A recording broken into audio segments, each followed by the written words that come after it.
মেডিকেলের ব্লগগুলো আমি কেন আপলোড করছি না সেটা নিয়ে লাস্ট কয়েকদিনে আমি অনেক কোয়ারিজ পেয়েছি। অ্যাকচুয়ালি লাস্ট এক সপ্তাহ আমরা অনেক প্রেশারে ছিলাম, তাই এরকম কোনো ভিডিওই আপলোড করতে পারিনি। But finally I am back with my medical blog. আমার যেহেতু 8টা থেকে ক্লাস, তাই আমি 7:30 বাজেই উঠে গেলাম। এখন আমি ফ্রেশ হয়ে নিব। ফ্রেশ হয়ে এখন আমি কলেজের জন্য রেডি হচ্ছি। আজকে আমি পরছি এই সুন্দর কুর্তিটা। এই কুর্তিটা কিন্তু Facebook page aesthetic fashion BD পেজে পাওয়া যাবে। সো এই তো আমি রেডি হয়ে কলেজের জন্য বের হয়ে গেলাম। লাস্ট কয়েকদিন ধরে ওয়েদারটা কিন্তু একদমই অন্যরকম। সারাদিন বৃষ্টি রোদ দুইটাই থাকে, বাট এর মধ্যে সব থেকে সুন্দর জিনিসটা হলো এত সুন্দর একটা কটন ক্যান্ডিময় স্কাই।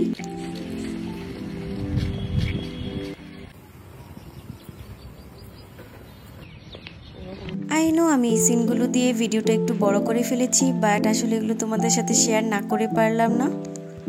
সো এই তো এই সুন্দর আকাশটা এনজয় করতে করতে আমি ক্লাসে চলে আসলাম।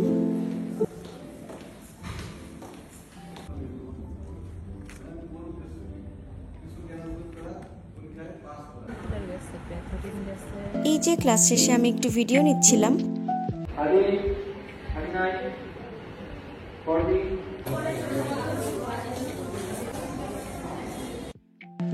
আমাদের ফার্স্ট লেকচার ক্লাস শেষ হয় 9টায়, আর 9:30 পর্যন্ত আমাদের হাতে একটু সময় থাকে।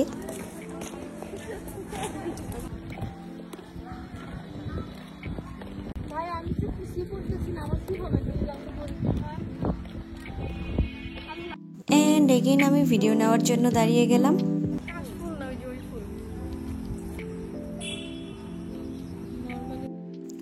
আমি যেহেতু খুবই আনপ্ল্যান্ড ভিডিও করি, তাই আমি জানি না তোমাদের কাছে ভিডিওগুলো কেমন লাগে। যাই হোক, অনেকদিন পর আমরা এখানে নাস্তা করতে গিয়েছিলাম।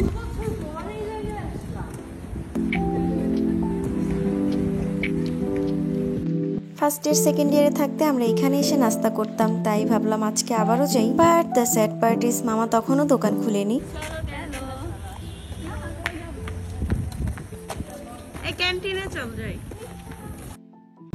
আমার ভিডিওতে তোমরা হয়তো একটা জিনিস অনেক খেয়াল করেছো, যে আমি প্রচুর রাস্তাঘাটের ভিডিও করি, কজ এটার জন্য আলাদা কোনো সেটআপ লাগে না, আর আমাকে কিন্তু এক্সট্রা ভাবে রেডিও হতে হয় না। তাছাড়া ক্লাস টাইমেও কিন্তু ভিডিও করার খুব একটা স্কোপ থাকে না। বাট আমি চেষ্টা করি তোমাদের সাথে আমার ক্লাস টাইমের ভিডিওগুলো শেয়ার করার। যাই হোক, কলেজের পিছনে নাস্তা করতে না পেরে আমরা চলে আসলাম হসপিটালে। এখন আমরা ক্যান্টিনে বসে নাস্তা করব।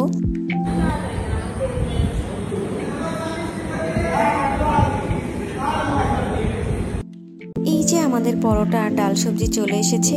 বাট আমি কিন্তু পরোটা দুধ চায়ে ভিজিয়ে খেতে বেশি পছন্দ করি। তোমরা কে কে এভাবে খেতে পছন্দ করো আমাকে কিন্তু অবশ্যই জানাবে।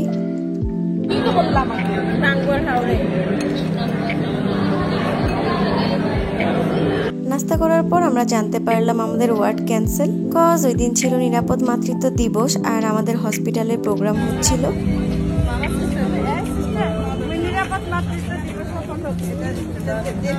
আসলে এই টাইপের প্রোগ্রামগুলো মেইনলি আমাদের দেশের মায়েদের জন্য, কারণ তারা এখনো তাদের স্বাস্থ্যের ব্যাপারে সচেতন না। তাই এই টাইপের সেমিনারের মেইন উদ্দেশ্য হলো তাদের কাছে যেন এই ইনফরমেশনগুলো পৌঁছায়। আর এই যে আমার ফ্রেন্ড বসার জায়গা না পেয়ে টেবিলের উপর বসে পড়েছে।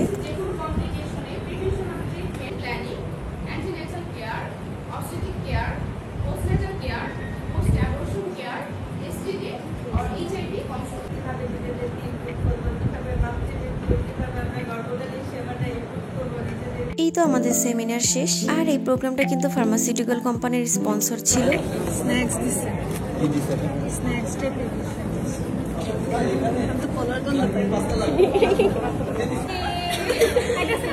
পরের দিন আমাদের ওয়ার্ড ফাইনাল ছিল, বাট সেটা ক্যান্সেল হয়েছে, এর জন্য আমরা অনেক হ্যাপি। বাই দ্য ওয়ে, পরের দিন কিন্তু আমাদের ঠিকই এক্সাম হয়েছে। অ্যাকচুয়ালি এটা মেডিকেল, তাই কখন কি হয় কিছুই বলা যায় না। এই ব্যাপারটা আমি তোমাদের সাথে আরেকটা ভিডিওতে শেয়ার করব। যাই হোক, এখন আমরা আবার ক্লাসের জন্য যাচ্ছি।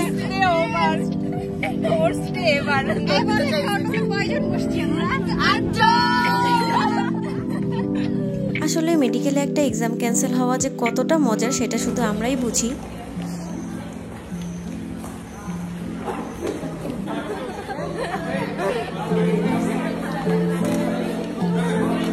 লেকচার ক্লাস শুরু হতে একটু টাইম বাকি, আর এই যে আমার ফ্রেন্ডরা খাওয়া দাওয়া করছে।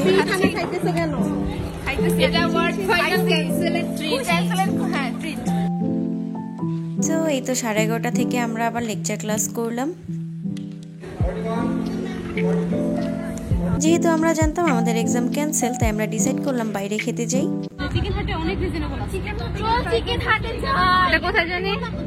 নেক্সট ভিডিওতে আমি আমার ব্লগের বাকি পার্টটুকু শেয়ার করব। So that's all for today. তোমাদের কাছে ভিডিওটা কেমন লাগলো let me know in the comment section. Thanks for watching. আল্লাহ হাফেজ।